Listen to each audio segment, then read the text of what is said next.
Hello tout le monde, j'espère que vous allez bien. On se retrouve donc aujourd'hui pour une nouvelle vidéo et je vais donc commencer avec Extincta de Victor Dixon. Donc j'aime particulièrement cette couve et ses effets et en plus donc j'ai pu rencontrer l'auteur à l'occasion du salon du livre de Montreuil, donc mon livre est dédicacé.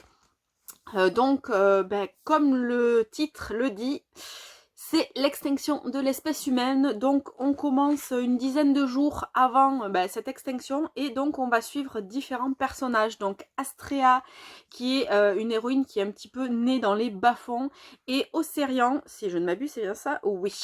Et Ocerian qui va lui être né dans les castes les plus élevées, sauf que il a fait une petite bêtise qui fait que son père l'a plus ou moins renié et qu'il cherche à se racheter. Sauf que, bon, ce qu'ils savent pas, c'est qu'ils ont cette épée de Damoclès au-dessus de la tête et ils vont tous les deux partir dans une quête, l'un pour se rattraper un petit peu vis-à-vis de son père et la seconde pour sauver son frère qui vient d'être attrapé à cause d'elle. Donc c'est hyper bien fait, c'est hyper addictif, les personnages sont super attachants. Et alors, si on voit venir la fin, on se demande vraiment comment les choses vont se terminer. Et j'ai beaucoup aimé être surprise par cette fin et par tout ce qu'elle nous réserve, parce que je dois dire que l'auteur, une nouvelle fois, nous fait réfléchir énormément sur notre impact sur l'environnement, sur les risques que ça fait encourir à l'espèce humaine, et forcément, le tout fait que ça fait flipper, clairement. Donc c'est vraiment un roman hyper bien fait, hyper addictif et qui se lit mais en très très rapidement. Ensuite, donc on est toujours dans le brillant avec ces 3 romances de Noël. Donc on va retrouver Mon ex, sa copine, mon faux mec et moi de Juliette Bonte, Je te ferai aimer Noël de Caro Emeline et La gourmandise est un joli défaut de David Lange. Alors si le dernier est pas forcément le plus intéressant parce que c'est super court comme romance, en fait c'est tac tac tac, tout se passe vite. Par contre j'ai beaucoup aimé les 2 histoires de Juliette Bonte et de Caro Emeline. Donc les personnages sont hyper attachants. J'ai beaucoup ri avec mon ex, sa copine, qui l'héroïne est vraiment un peu gaffeuse, un peu beaucoup, et du coup on se marre bien avec elle, et le côté romance est vraiment super bien fait. Et Je te ferai aimer Noël, clairement j'aime pas Noël. Enfin, j'aime pas en fait tout ce folklore autour de ces fêtes de fin d'année et tout ça. D'ailleurs c'est passé, tant mieux, on est tranquille pour 11 mois.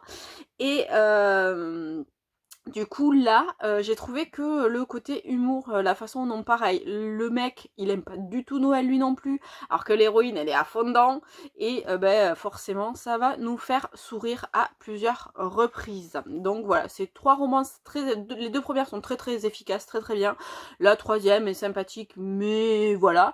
Donc je ne peux que vous conseiller ce recueil où on a 3 histoires. Ensuite, je vais parler de En plein vol de Manon Fargeton et Jean-Christophe Tixier.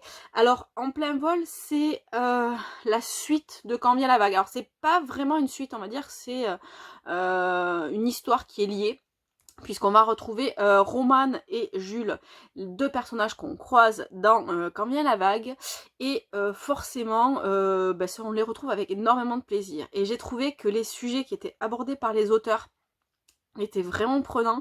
Je me suis lancée là-dedans en fait sans vraiment savoir quels allaient être les thèmes abordés, et j'ai trouvé que c'était des thèmes d'actualité, des choses dont on parle très très peu et qui touchent beaucoup de jeunes filles ou de femmes. Et franchement c'est super bien fait, c'est hyper addictif, on rigole mais on pleure aussi pas mal. J'ai aimé la façon dont les personnages sont investis d'une mission et vont à fond, vont au bout des choses, même si ils s'oublient un petit peu au passage, et forcément c'est hyper addictif et hyper prenant. Ensuite, je vais vous parler de un coup de cœur pour le jour de nos adieux de Jeff Santner. Donc j'avais adoré Le Roi Serpent, et ici il va nous tenir en haleine du début à la fin. Alors l'histoire est assez simple puisque notre héros Carver voit pas, mais il sait que ses meilleurs amis meurent dans un accident de voiture alors qu'il devait le rejoindre, et forcément il se sent plus ou moins coupable.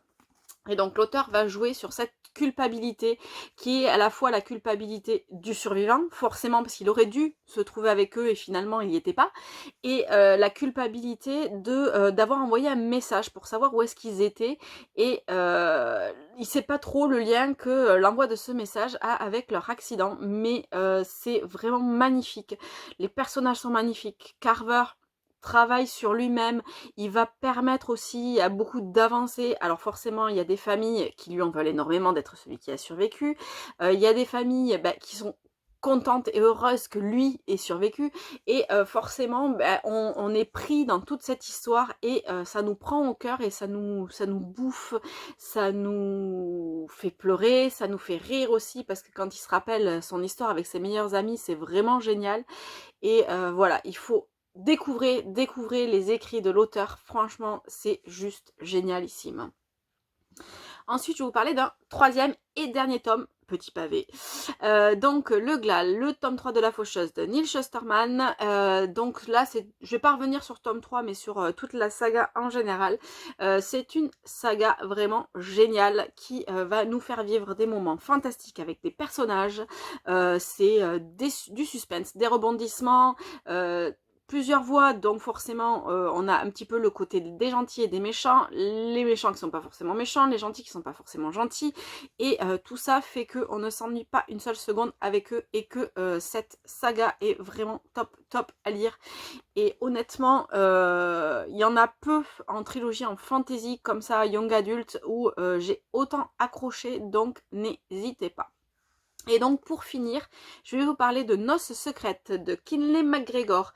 Alors il faut savoir que c'est un pseudo pour l'autrice Sherilyn Kenyon, et du coup c'est un petit peu ce qui m'a décidé à lire cette romance historique que j'ai adorée. Donc on va avoir l'histoire d'Emily et de Draven, oui c'est ça, Draven. Donc lui s'est fâché avec son père à elle, et pour le punir, le roi décide d'envoyer Emily chez Draven. Sauf que c'est un peu un bourru qui n'a pas vraiment tout ce qu'il faut pour accueillir une jeune fille de bonne famille. Et puis Emily a décidé qu'elle allait le mettre dans son lit, à tout prix. Voilà.